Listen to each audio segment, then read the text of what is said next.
Redshift here, doing my part to shift perceptions out of the pink and into the red.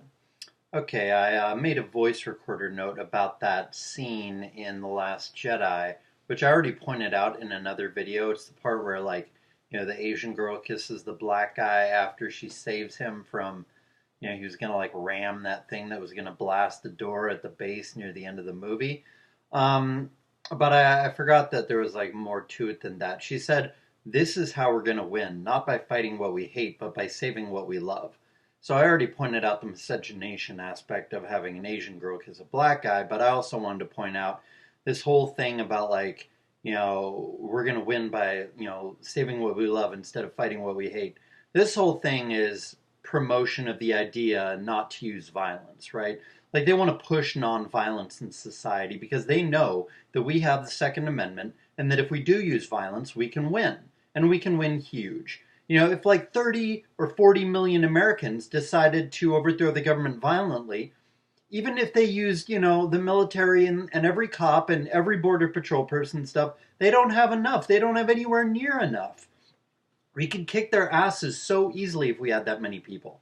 So, they want us to, give up on the idea of using violence, right? Especially since, the worse things get, and the things are getting worse for the average person, the worse things get, the more likely people are to use violence. But if they can create a culture of nonviolence, then they can take our Second Amendment rights away more, and then eventually they can just completely, reinterpret the Second Amendment and then just completely take all our guns away, and then we can't use violence.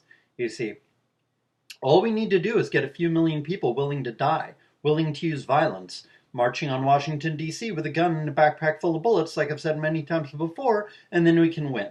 The government will instantly capitulate. Politicians are cowards. People in the military are getting paid shit. They're not doing it for patriotism, so they could take our side pretty easily. And the generals are they're just another form of politician. Those people are pussies. They're going to cave, just like the politicians are going to cave, if we go after them with violence by the millions. They don't want us using violence because they know that that's how we can win. But at the same time, it's a true principle, sort of, that, it's better to, create what you love than to, she said save what you love, but it's better to create what you want or love than it is to destroy what you hate, which is something Carrie Wedler mentioned in one of her videos. And I think she was quoting someone else, but I think it is a pretty true principle, right? Instead of, putting all your energy into destroying the old world, you also should be building what you want to exist instead. Like creating Bitcoin and the MGTOW Mirror and communes and stuff, right? But who says you can't do both? Who says you can't build the world or put efforts into building the world that you want or prepare for the creation of the world that you want while also destroying the old world? Who says you can't do both at the same time? And who says you don't have to destroy the old world before you'll have the freedom to build the new world that you want? Or we could walk away. We don't have to save the system, just walk away from it and build parallel structures. I mean, even other governments are doing that, like Russia and China creating that alternate payment system that's an alternative to SWIFT. I can't remember what their payment system is called, but the US's payment system is called SWIFT. It's an international payment system, and we that I think governments use between each other and stuff, and we use that. America does. We use that like a club against other countries. So they're like, dude, if you're going to just use that as a political weapon against us, then fuck you. We're going to make our own alternative to SWIFT. And so they started doing that, and we should do the same thing. Not with SWIFT, but, maybe create even more cryptocurrencies, better ones than ever existed before. And create our own little communities that you do eugenic breeding and therefore amass massive wealth and that therefore gain political influence and then, can break away and become their own country or have massive influence over the government so the government leaves them alone or whatever so that we can create our own world peacefully, why not? It's true that you should create instead of destroy. It's more productive, but you should not avoid violence out of moral reasons. You should instead do subversion because it's safer and wiser to fight that way, not because it's wrong to use violence. It's not wrong to use violence. It's sometimes necessary. So yeah, violent revolution is 100% justified. The founding fathers would agree with me on this. I think it was Thomas Jefferson who said it's better to have too many revolutions than too few. All these MGTOWs, all these cuck-servatives, all these people who don't want violent revolution, they are not in line with the thinking or behavior of the founding fathers. These pussies think I'm an extremist, but if I'm an extremist, well then so are the founding fathers, especially since they got in a war over them forming their own country, and they did so even though the level of tyranny they were under was probably just 1% of what it is that we're under today. I definitely don't think it was over 10%. You know, the tyranny we're under today is at least 10 times what it was when the founding fathers rebelled. You know, maybe 100 times worse. And if they were justified in doing what they did, the founding fathers, then we are 10 to 100 times more justified if we start a violent revolutionary war today. And how ungrateful are these cowardly little MGTOW conservative scumbags that they will call people like me an extremist or a psychopath, but at the same time, they're totally taking all the freedoms that they still have, the vestiges of freedoms that they still have, for granted, and they're so ungrateful for them that not only will they not sacrifice anything to preserve those freedoms, but they'll also sell the people of the future down the river by allowing tyranny to get worse and worse until we have no freedom left whatsoever.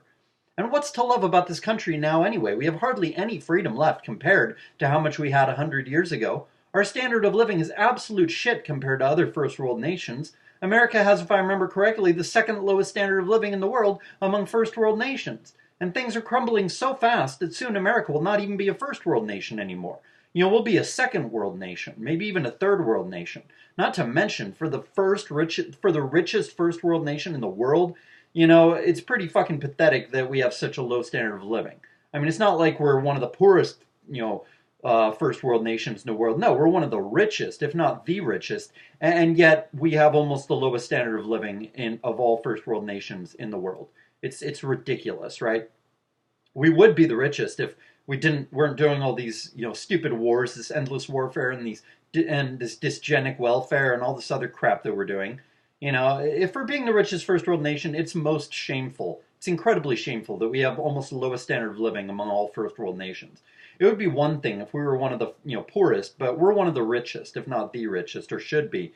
And so for us to have such a low standard of living is just a travesty. It's utterly shameful. It's pathetic. It's evil. It's proof that we're totally tyrannically enslaved. The Wandering Tribe wants to destroy all other high-Q races, so they want whites and Asians to miscegenate with blacks, Latinos, and Middle Easterners.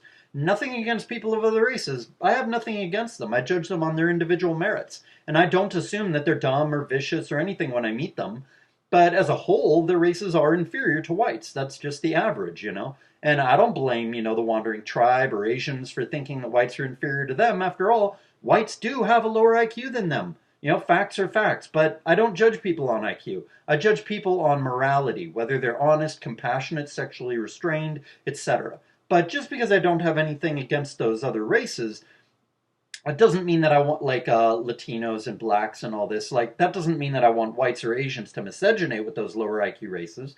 They usually, the Wandering Tribe usually promotes, and in the media, they usually promote dysgenic miscegenation, not harmless miscegenation. Blacks African Americans miscegenating with Latinos or Latinos miscegenating with Middle Easterners. That's not usually what's being promoted. What's usually being promoted is high IQ races miscegenating with low IQ races. This is what is being promoted in the media, almost exclusively.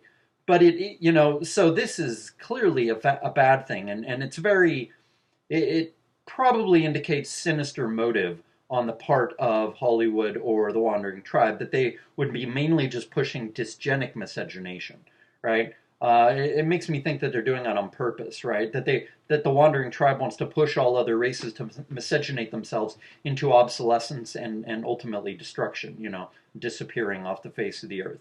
That way, the only high IQ race left in the world is the Wandering Tribe, and then the Wandering Tribe can rule the world. Or they can just make us all weaker than them, even more than we already are, so that we are just nothing but their slaves, right? The elites are going to realize, though, I think in 10 or 20 or 30 years, that all the miscegenation they promoted wasn't so smart after all, because it led to massive war over the issue of mass starvation due to people having IQs too low to be able to get jobs, such as will be the case in 10 or 20 or 30 years. The elites are soon going to be doing the opposite, I think, and encouraging people to breed eugenically, or they might even start requiring people to breed eugenically, which will then allow them to breed genes of submissiveness and obedience into those children being conceived at genetic engineering centers. But in the meantime, before the elites wake up and reverse course, tons of people will die due to the lowering of IQ that this miscegenation promotion is going to create because of the war that it will create. The Civil War over the mass joblessness, or the mass death that it'll create because of the starvation, even if there isn't civil war, because the government being too powerful to stop or whatever. Like if they take away our Second Amendment rights and we then cannot rebel effectively. Millions, maybe tens of millions of people will die over the next 50 years due to this, probably, especially if they're really successful over the next 10 years at getting tons and tons of people to miscegenate, like millions of people, right? I mean, think about it. Like, once people don't have jobs, what's going to happen? Is the government going to create a freemium system to take care of all these useless eaters? If so, then where's it going to get the money to do that? There will be far fewer taxpayers because all these people will be unemployed. So what's the government going to do? Tax the rich an insanely large percentage of their wealth so as to be able to fund such a freemium system? Will the rich tolerate that? Will the freemium system not be created, and will the common people instead be left to starve? Instead of doing a freemium system, will they just let us all starve? I think so. I don't think the rich have all the power. They control the government. They control the corporations, which control the government. So they're not gonna let themselves get taxed an insanely huge amount to fund a freemium system. They're gonna let us starve. It's gonna get really fucking ugly over the next 50 years. I guarantee you that. I'm not sure how long it'll take. 15, 30, 50 years, I'm not sure, but it's gonna get really ugly at some point. And it's gonna get really ugly within the lifetime of people who are now in their early 20s. They're gonna see it in their lifetime. Even if we whites and Asians were not miscegenating, our IQs would still be too low to survive in the near future. That is the IQ of the average white or the average Asian, right? So it's idiotic for the wandering tribe to be pushing people to miscegenate.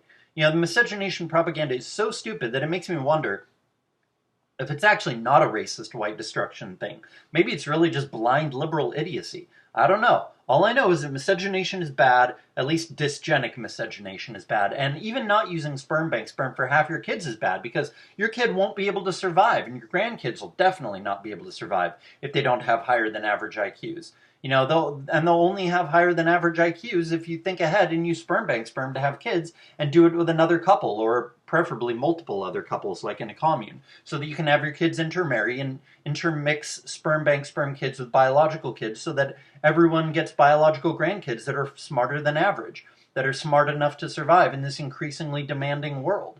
And then you also get, sperm bank sperm kids, because your kids will do the sperm bank sperm thing too. So then you'll get biological grandkids that are much smarter than you are, and you'll get non-biological grandkids that are even smarter than both of their parents, probably. And then, in most cases, and then that'll mean that your great grandkids will intermarry with those sperm bank sperm kids of other couples, and then your great-grandkids, because your grandkids intermixing, your biological grandkids marrying other guys' sperm bank sperm grandkids, those biological grandkids of yours will give birth to kids even smarter than them. So then your descendants will just get smarter and smarter and smarter every generation, and therefore richer and richer and richer, And so your genetic line will have a chance of surviving if you do this. And if you don't do this, your genetic line has a very, very good chance of dying out completely,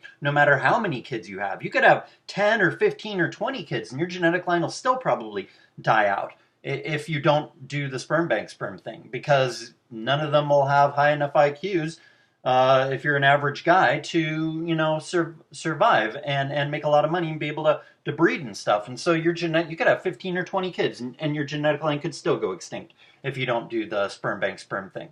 So really, only by using sperm bank sperm for half your kids to raise the IQs of your genetic line, and have your kids do that and have your grandkids do it also, only doing that will enable your genetic line to survive. And this is really important to understand. This has been Redshift. I hope someone learned something new from this video. Peace trucks for willfully ignorant statists who refuse to accept the validity of anarcho-capitalism because they are oppressing us sane people by continuing to voluntarily support a system which forces other people to obey it and fund it against their will, even though those dollars are being used to fund genocide and enslavement, in total contravention of all reason and all compassion, and in contravention of the Constitution itself.